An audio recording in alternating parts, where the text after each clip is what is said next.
Yan, there was a schoolboy in Shuntian, poor in his family, who followed his father to Luoyang in the lean years.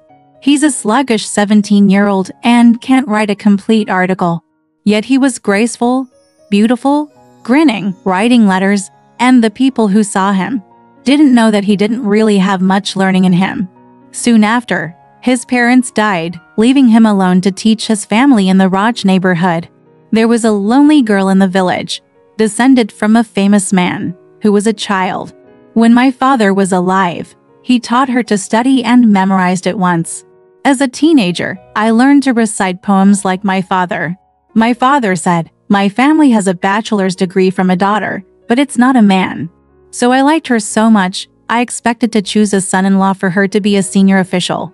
After his father's death, his mother remained the son-in-law's goal, failing for 3 years, and his mother died. Yin was urged to find a talented scholar, and Yin thought it was right, but had not landed yet.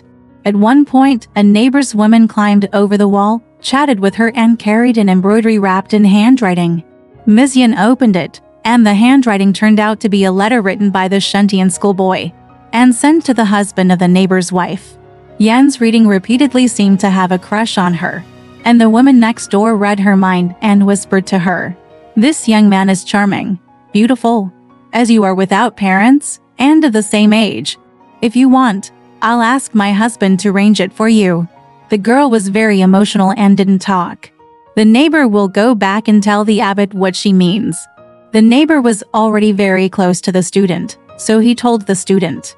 The book student was so happy that he passed on the golden crow ring to his mother and asked the next door student to give it to Yan as a gift. A few days later, the couple married, and they were very happy. As for reading the student's essays, Yan laughs. "When will you be able to pass the test when you're like to people?" So, sooner or later, the students will be persuaded to study as hard as the teachers. At dusk, I light up the lights and sit at a table chanting, giving my husband an example, before I stop. After more than a year of this, the students had mastered the 8 articles on the examination.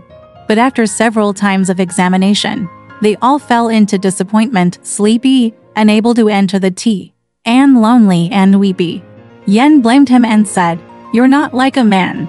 If I change my hairstyle from bun to man's crown, I can see that it's as easy to pick up mustard as it is to make a bun appear on the top."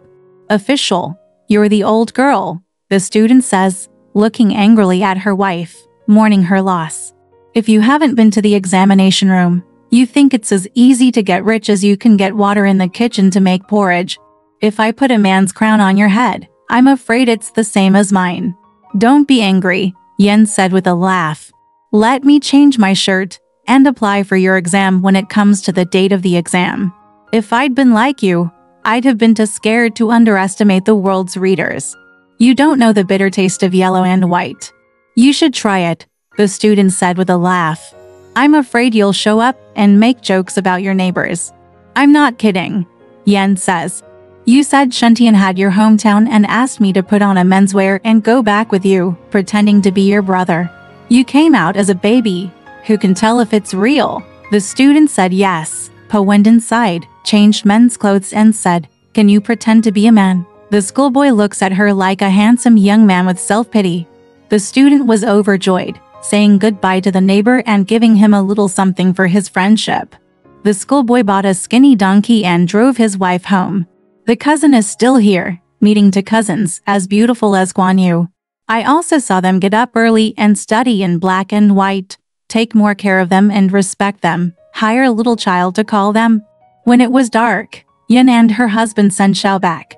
There was mourning and celebrating in the countryside. The students had been circling and Yin was always studying at home. For 6 months, few people have seen Yan's face. Guests sometimes beg, and my brother always gives his thanks.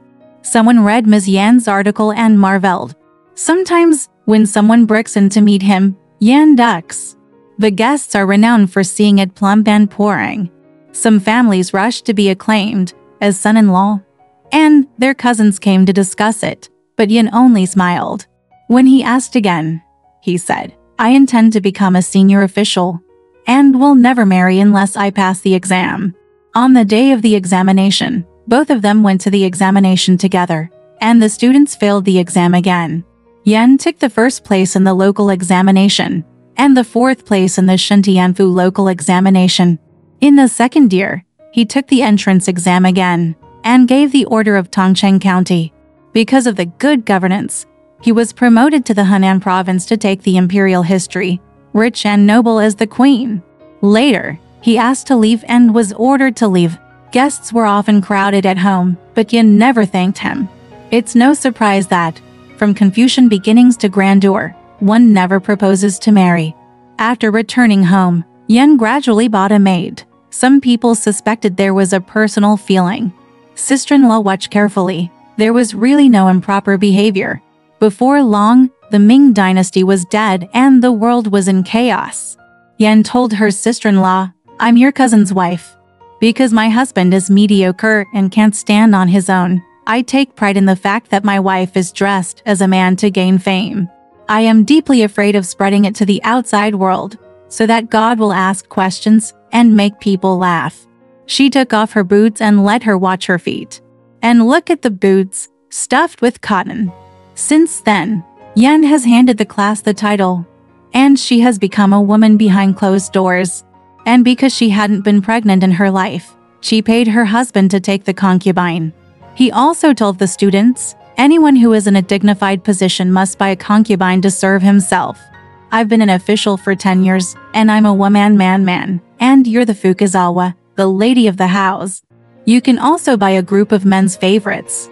Please ask your wife to do it yourself, the students said.